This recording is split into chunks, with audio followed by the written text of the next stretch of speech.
Assalamualaikum warahmatullahi wabarakatuh. Om Swastiastu, Nama Budayu, salam kebajikan.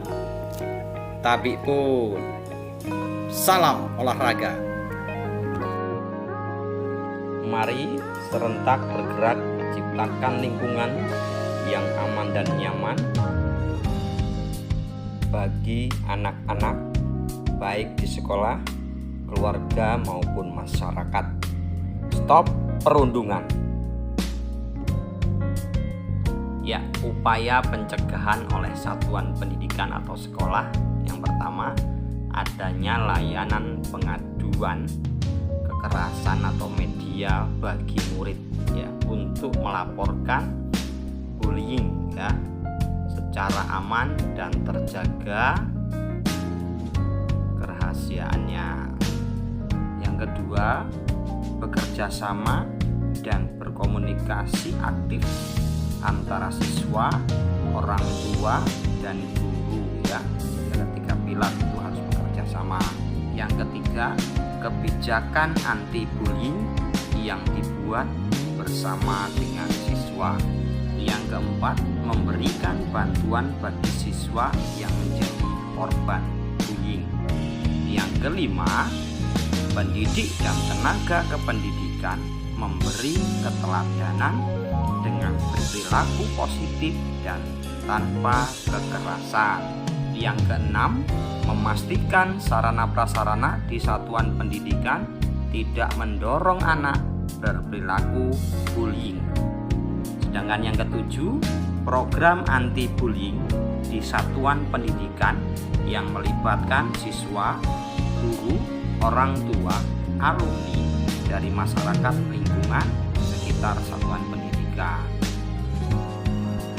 Sedangkan yang kedua, upaya pencegahan oleh keluarga ya. Jadi keluarga juga ada cara-cara atau upaya yang bisa dilakukan oleh keluarga untuk mencegah terjadinya perundungan atau bullying. Yang pertama, membangun komunikasi antara anak dengan orang tua. Yang kedua, memperkuat peran orang tua dalam mencegah perundungan baik di rumah maupun di sekolah. Yang ketiga, sosialisasi dan advokasi terkait hak anak pada orang tua. Yang keempat, menyiapkan anak untuk menghadapi perundungan dengan berkata tidak. Yang kelima, menyelaraskan pendidikan ya tanpa merendahkan martabat anak baik di rumah maupun di sekolah. Yang keenam, melaporkan kepada sekolah jika anak menjadi korban. Sedangkan yang ketujuh, memberikan pengertian kepada pelaku perundungan atau bullying ya untuk ikut mencegah terjadinya bullying. Berikutnya, upaya pencegahan oleh masyarakat ya. Yang pertama adalah mengembangkan perilaku peduli dengan prinsip kepentingan terbaik bagi anak, dan semua anak adalah anak kita yang harus kita lindungi. Yang kedua, bekerja sama dengan satuan pendidikan untuk bersama-sama mengembangkan budaya anti kekerasan.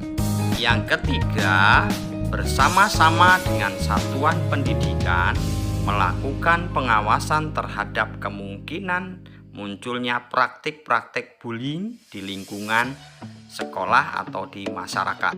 Yang keempat, bersama dengan satuan pendidikan memberikan bantuan pada siswa yang menjadi korban dengan melibatkan stakeholder terkait. Ya, berikutnya adalah upaya pencegahan yang bisa dilakukan oleh anak. Yang pertama, mengembangkan budaya relasi atau pertemanan yang positif. Yang kedua, ikut serta membuat dan menegakkan aturan sekolah terkait dengan pencegahan bullying ya. Yang ketiga, ikut membantu teman yang menjadi korban. Yang keempat, stop bullying. Yang kelima, saling mendukung lain. Yang keenam, memahami dan menerima perbedaan setiap individu di lingkungan sebaya.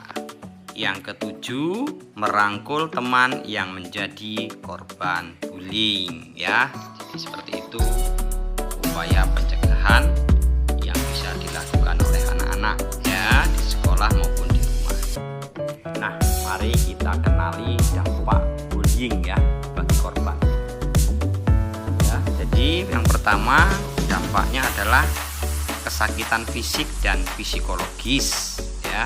Yang kedua, kepercayaan diri yang merosot ya. Yang ketiga, malu, trauma, merasa sendiri serba salah. Yang keempat, takut sekolah.